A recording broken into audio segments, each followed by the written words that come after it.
পুরুষ মানুষের জন্য 1 নম্বর হলো নামাজ। আমার মা বোনেরা যারা পর্দায় আছেন তাদের জন্য 1 নম্বর কিন্তু নামাজ না।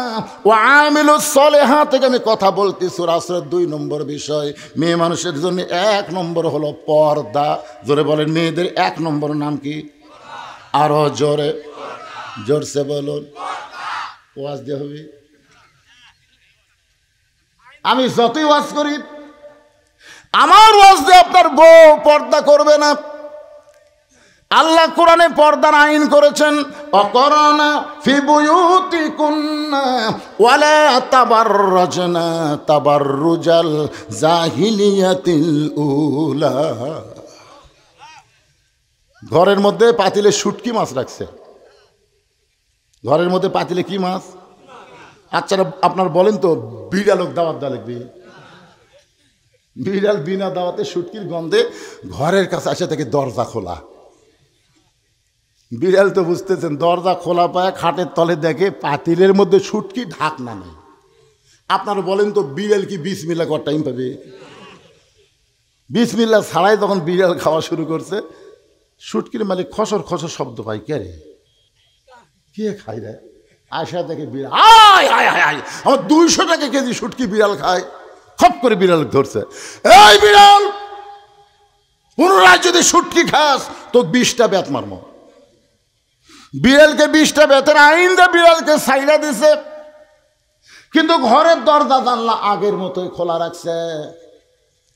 আপনি যতই ধর্ষণের আইন করেন, আপনি যতই অ্যাসিড মারার আইন করেন, কোনো আইন দিয়ে নারী নিরাপত্তা দেওয়া যাবে না।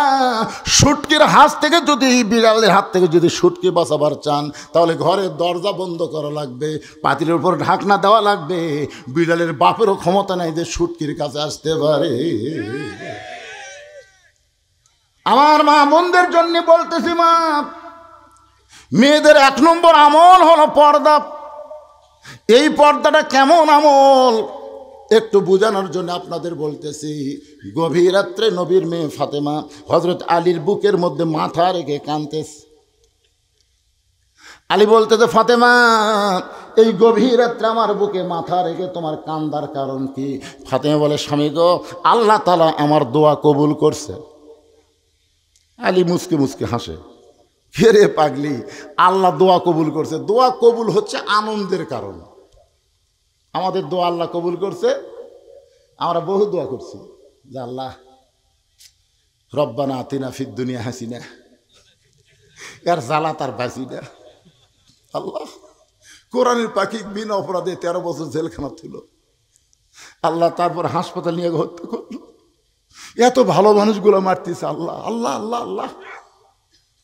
এই যে আমাদের চোখের পানি, আল্লাহ কয় রে, 5 তলা তুটে 1.5 লাখ টাকার খাট, 12,000 টাকার কম্বল ওড়ে তামানে দিয়া রাত 9টার সময় বলতেছে, আমার বাড়ি, আমার ঘর, আমাকে নামাইকে।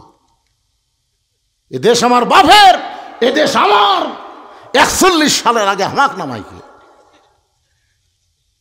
রাত 3টার সময় একটা ভূমিকম্প, খালি বিল্ডিং এর লড়ে উঠছে। ওই এত ফোর্সে নামছে, কম্বলের মধ্যে লঙ্গি খুলে আছে, ওটাও পরার টাইম পায়নি।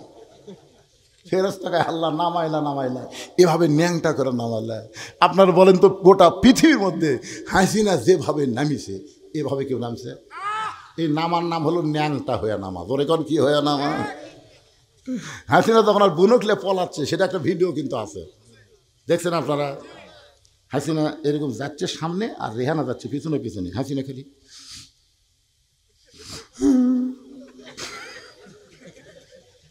চলতে পথে 2 দিন থামিলাম, যাবার কালে এক সামসারও দেখা না পাইল।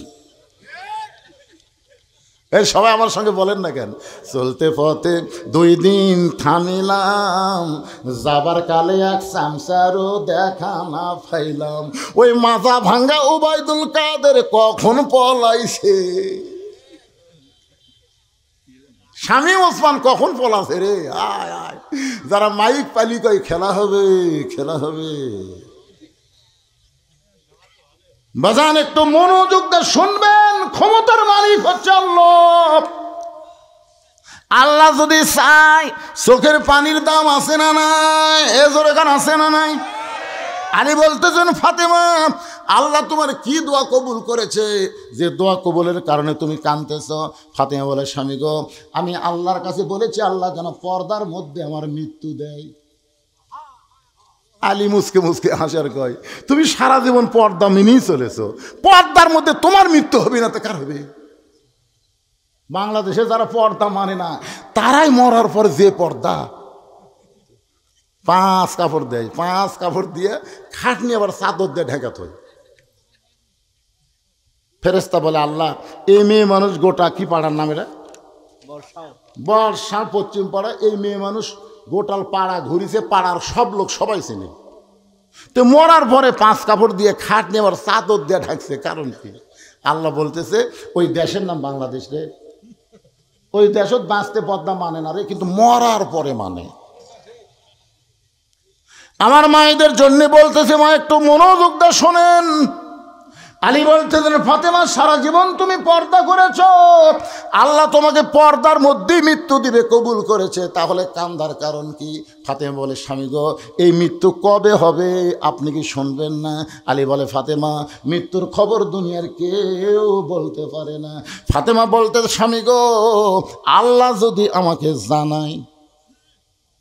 যেই বলেছে আল্লাহ যদি আমাকে জানায়, হযরত আলী বলতেছে, ফাতেমা কি বলবার চাও? ফাতেমা বলতেছে, আজকে গভীর রাত্রে ফাতেমার মৃত্যু হবে। যেই মাত্র কইছে গভীর রাত্রে মৃত্যু হবে, গাছের গোড়া কাটলে গাছটা যেমন পড়ে যায়, হযরত আলী তেমনি পড়ে গেলেন ঘরের মাঝায়। মা ফাতেমা মুস্কি মুস্কি হাসতেছে, স্বামীর মাথাটা উরাতের উপরে নিয়ে কপালে একটা চুমু দিয়ে বলে, স্বামী গো, এমন করে আপনি কাঁদবেন না, কারণ আসলে যাইতে হবে। এই দুনিয়া থাকার জায়গা নয়, এখানে আসলে যাওয়া লাগবেই। যতই 3 তলা 5 তলা বাড়ি করেন, যাই যত সুন্দর বাড়ি করছে, তার মৃত্যুর কষ্ট তত বেশি হবে। আজরাইল ঘুরে ঘুরে দেখাবি, এই দেখ রে, তোর ঘর তো ইন্টেরিয়র করছু রে, হায় হাই রে, এসি লাগাছু কে রে, হায় হায় কি টাইস রে। এগুলো সব আজরাইল মৃত্যুর আগে দেখানোর পরে তারপরে কই, দেখ কান্দিস কা, কান্দিস কা, তুই কি মনে করছু থাকার জন্য আসছ? যাবো না? ওই যে তাকায় দেখ, অন্ধকার, দরজা নেই, জানলা নেই, বিছানা নেই, বালিশ নেই।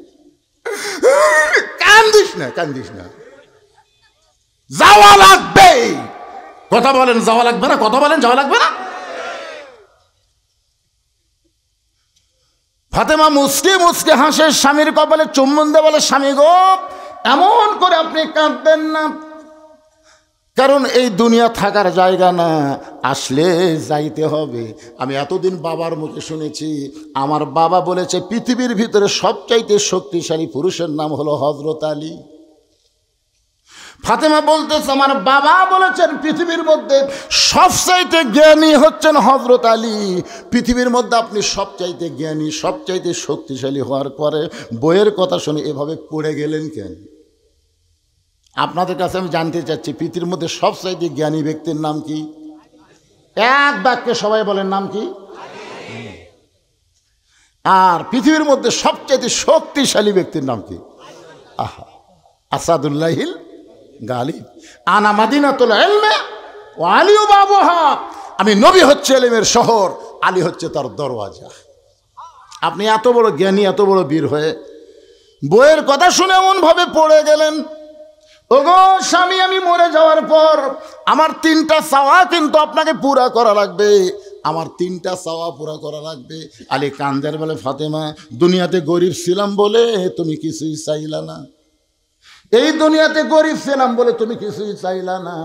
একদিন গভীর রাত্রে হযরত আলী ঘুম থেকে চেতন পায়ে দেখে ফাতেমা নাই। গভীর রাত্রে ঘুমোতে চেতন পায়ে দেখে হাসান হোসেন ঘুম পাড়তেছে, কিন্তু ফাতেমা নাই। হয়তো আলীর মনে সন্দেহ হলো, কে রে, আমি ঘুম পাড়তেছি, আমার 2 ছেলে ঘুম পাড়তেছে, ফাতেমা কোথায় গেল?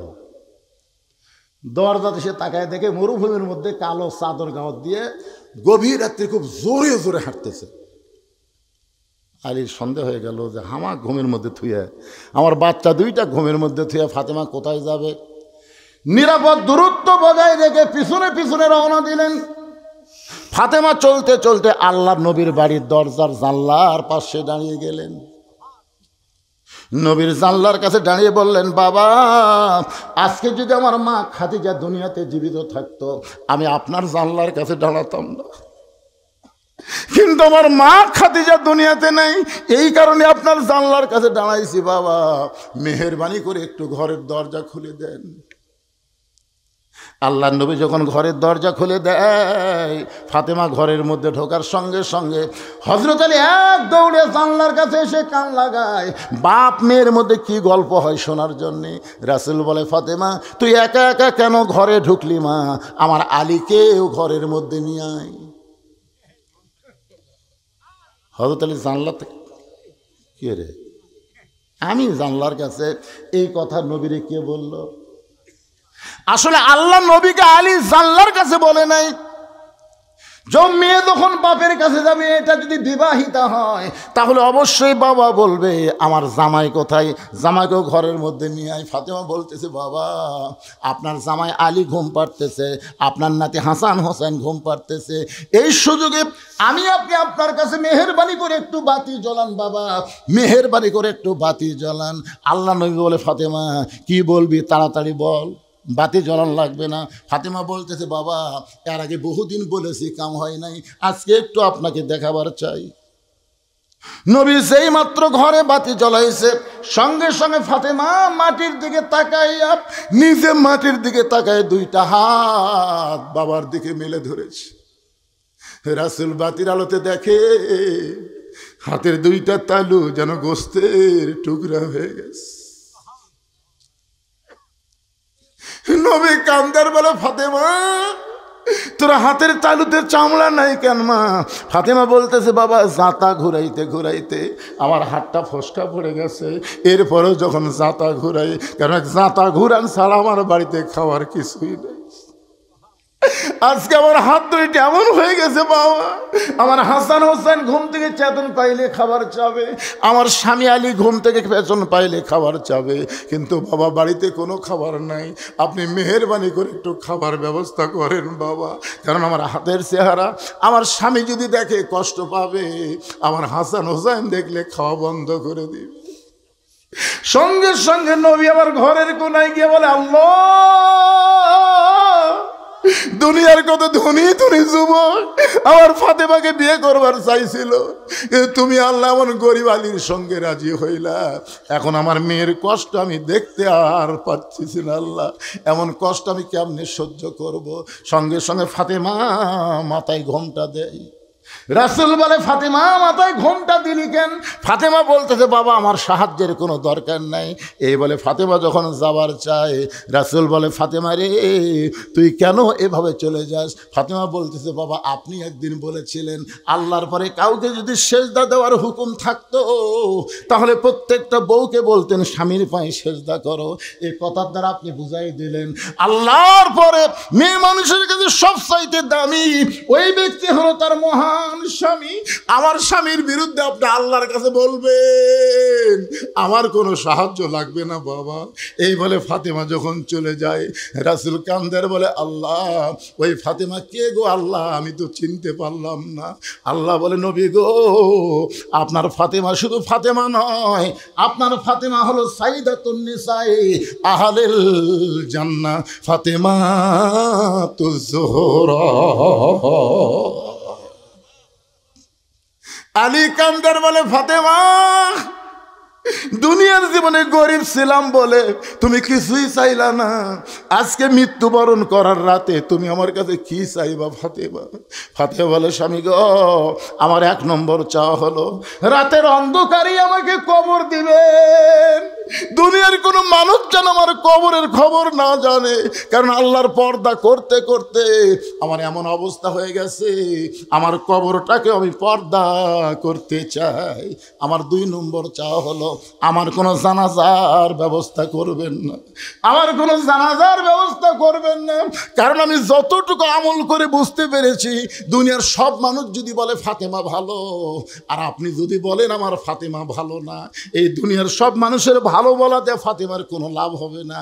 আর দুনিয়ার সব মানুষ যদি বলে ফাতেমা খারাপ, আর আপনি যদি বলেন আমার বউ ফাতেমা ভালো, এক স্বামীর সার্টিফিকেটে ফাতেমার জন্য 8টা জান্নাতের দরজা আল্লাহ খুলে দিল। তাহলে আমি একজন নারী, আমার জানাজার কোনো দরকার নাই।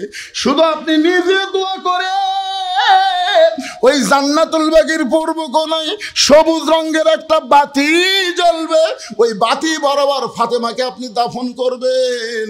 আমার কবর খুঁড়তে যদি আপনার কষ্ট হয়, তাহলে আপনার একান্ত বন্ধু কেউ যদি থাকে দুনিয়ায়, তার একটু বলে দেবেন সে যেন গোপনে ফাতেমার কবরটা খনন করে দেয়। হযরত আলী গভীর রাত্রে আবু যর গিফারির জানলার কাছে ছোট বাচ্চার মতন ফোঁপায় ফোঁপায় কাঁদতেছে। আবু যর গিফারি দরজা খুলে বলে, আলী ভাই, জীবনে বহু যুদ্ধ তোমার সঙ্গে করলাম, কোনো যুদ্ধে তোমাকে পরাজিত হয়ে আমি কাঁদতে দেখি নাই। আজকে তোমার জীবনে এমন কি যুদ্ধ শুরু হলো? আলী, তুমি কেন আমার জানলার কাছে কাঁদতেছো? আলী বলতেছে, আবু যর, জান্নাতুল বাগীর পূর্ব কোণায় সবুজ রঙের একটা বাতি জ্বলতেছে, ওই বাতি বরাবর একটা কবর কর। একটা পরদানিশী আজকে রাত্রে মৃত্যুবরণ করবে, তাকে রাতের বেলায় দাফন করা লাগবে। আবু যর গিফারি বলে, আলী ভাই, সেই পরদানিশী কে গো? তার নাম কি তোমার মুখস্থ নাই? আলী বলতেছে, কেমনে বলবো, কেমনে বলবো? 6 মাস আগে আল্লাহর নবী দুনিয়া থেকে বিদায় নেওয়ার পর আমার হাসান হোসেন পাগল হয়ে গেছে। যেখানেই সাহাবী পায় সেখানে জিজ্ঞাসা করে, আমার নানাকে তোমরা কোথায় লুকায় রাখছো? মাত্র 6 মাস আগে আমার 2টা সন্তান নানা হারাইছে। আজকে গভীর রাত্রে ওদের মা ওদেরকে ফাঁকি দিয়ে বিদায় নিয়ে চলে যাবে। আবু যর গিফারি বলে, আলী রে, তুমি তোমার হাসান হোসেনকে কেমনে সামাল দিবা? আলী বলতেছে, হাসান হোসেনের কথা পরে চিন্তা কর, আগে যা একটা কবর কর। আবু যর গিফারি কোদাল নিয়ে ওই জান্নাতুল বাগীর পূর্ব কোণায় গিয়া দেখে সবুজ রঙের একটা বাতি জ্বলতেছে, যেই বাতির কোনো তার নাই, বাতির কোনো সুইচ নাই।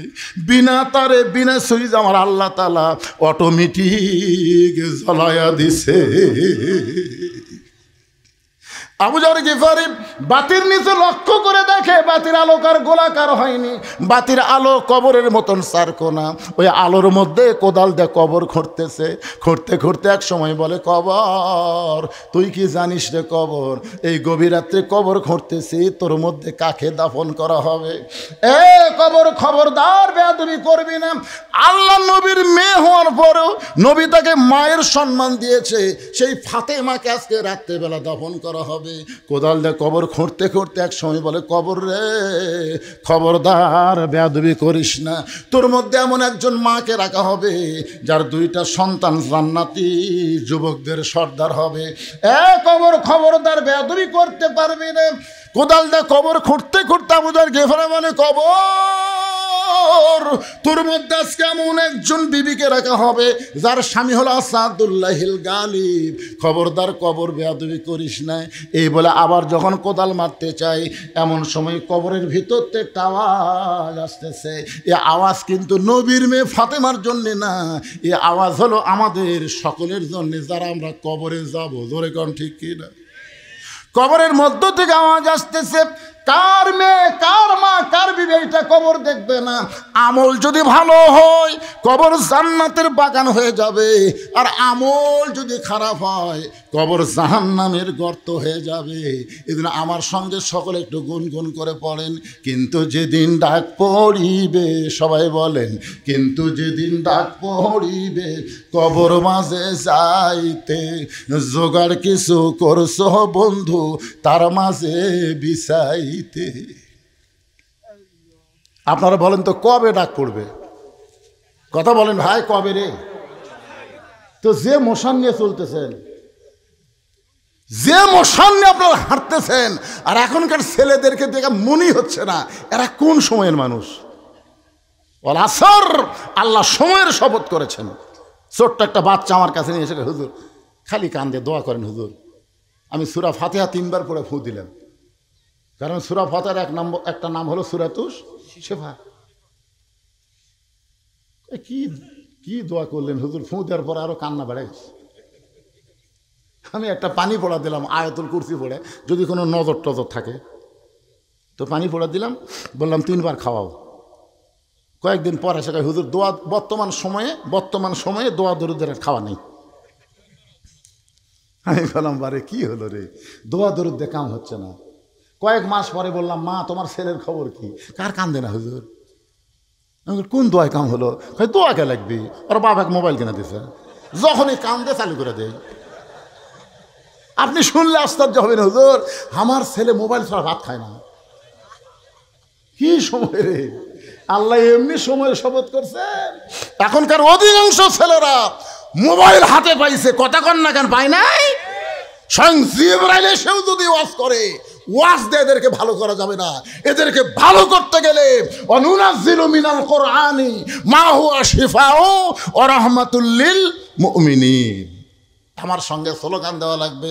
আমি যেই বলবো সব সমস্যার, এর মধ্যে আমার মোটর সাইকেল, এটা কোন জমিদার ঢুকতেছে না, জায়গা হচ্ছে না, আবার মোটর সাইকেল হচ্ছে। কি স্লোগান দেবেন? গলা খাঁকারে দেন। আমি যেই বলবো সব সমস্যার সমাধান, আপনারা বলবেন দিতে পারে আল কোরআন। সব সমস্যার সমাধান আল কোরআনের আলো। মাশাআল্লাহ, জায়গা ভালো রে, জায়গা ভালো। আমি গতকাল পাবনা ওয়াজ করলাম 2টে, দিনে একটা রাতে একটা। আমি যেই বলছি আল কোরআনের আলোকে ঘরে ঘরে জালো না, এটি হয়ে যাবে কাম, আলহামদুলিল্লাহ, এটি কাম হয়ে যাবে ভাই। কলজা ভরে গেল রে। আমরা মমতাদের মতো গায়িকা, আমরা ফাটা কেষ্টর মতন বাইকা ধর কাদের। আমরা কোনো দুর্নীতিবাজ, কোনো মদারু, কোনো গাজারু, কোন চরিত্রহীনকে আর সংসদে পাঠাবার চাই না। আমরা ভালো মানুষকে পাঠাবো, আল্লাহর কোরআন বুকে নিয়ে সংসদে ঢুকবে। ধরে কোন কথা ঠিক না? আল্লামা সাইদ হুজুর দেখেননি, আদালতে হাজির হচ্ছে তাও কোরআন শরীফ। কোরআনের পাখি আল্লামা সাইদি, তুমি মরনি, শহীদ হয়েছ আমরা এটাই জানি। সবাই একটু জবান খুলে দিবেন। যে বলবো আল কোরআনের আলো, আপনারা একে সেটা বলবেন সংসদে জালো। বলতে পারবেন না ভাইজান? আল কোরআনের আলো, কোরআন হাদিস যেখানে, দুনিয়ার মুসলমান লিল্লাহে তাকবীর। দেখেন গরম হলো, এর উল্টা করছে। আমি তো আপনাকে চেহারা দেখে ঘড়ির দিকে তাকে দেখি রাত 11:30, আর আপনাকে চেহারা দেখে মোবারক দেখে দেখতেছি কেবল রাত 8টা বাজতেছে। সালামু ফজর বলতো ভাই, যাবি না? সেটা না, প্রথম যে আদায় করবার করলে মানে ভুলে গেছে, আমার কথা ভুলে গেছে। আসলে আমি এই টাইমে আদায় করবার চাইছিলাম।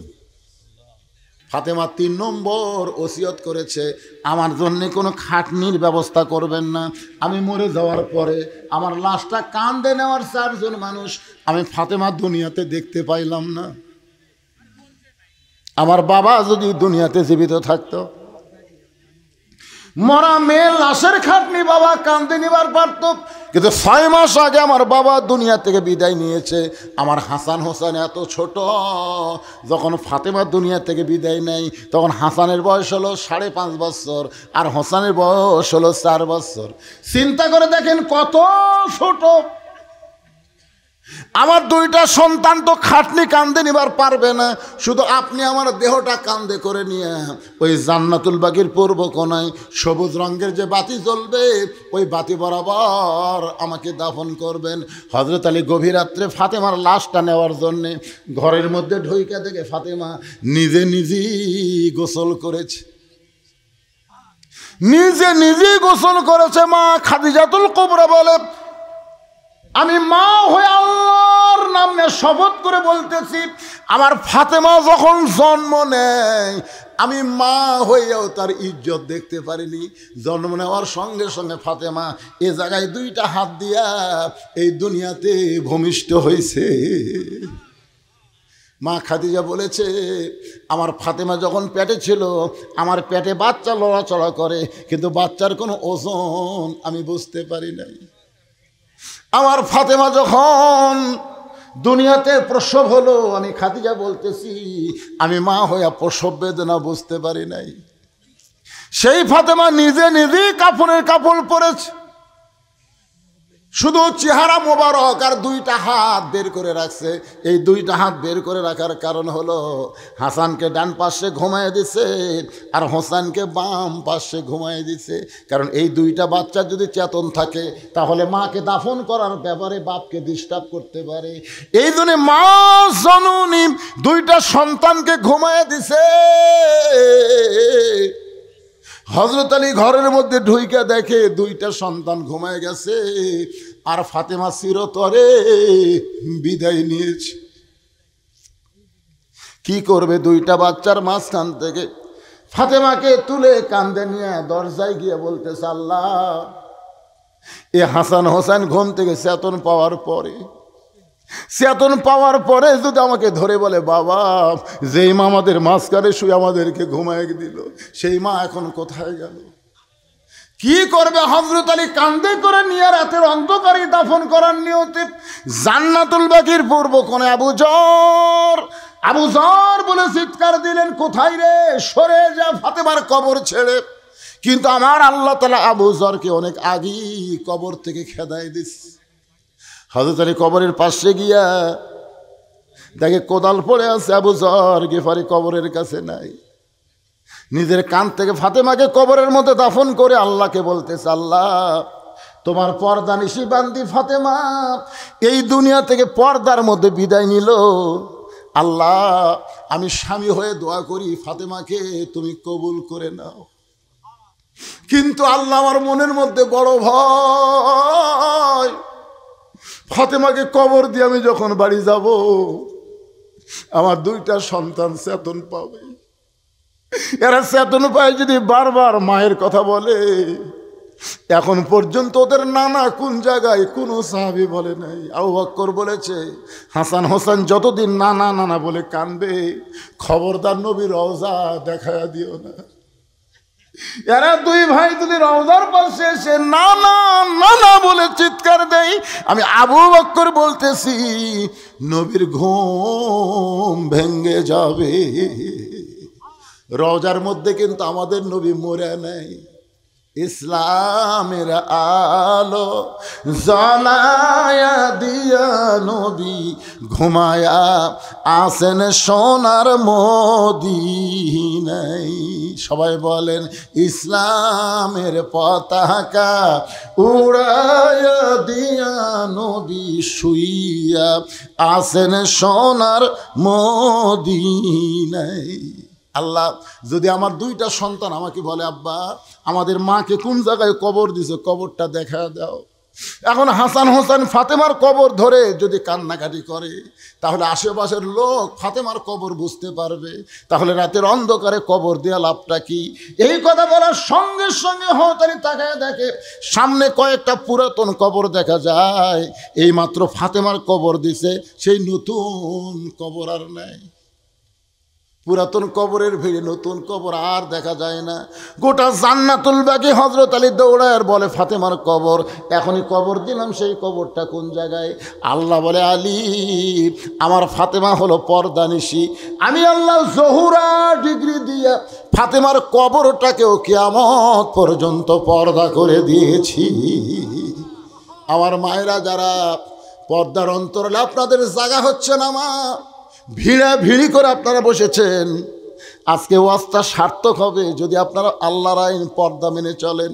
পর্দার মধ্যে যদি থাকেন, আপনি যদি নামাজ কমও পড়েন আল্লাহ আপনাকে মাফ করে দিবে, যদি রোজা কমও করেন আল্লাহ মাফ করে দিবে, যদি স্বামীর খেদমত কমও করেন তাও স্বামী আপনাকে ক্ষমা করবে। কিন্তু পর্দার ব্যাপারে কোনো ছাড় নাই, এই পর্দাটা পুরাপুরি আপনাদের করতে হবে। পুরুষের জন্য 1 নম্বর হলো নামাজ, পুরুষের জন্য 1 নম্বর কি? আর নারীদের জন্য 1 নম্বর নেক আমলের নাম কি? সবাই বলা লাগবে।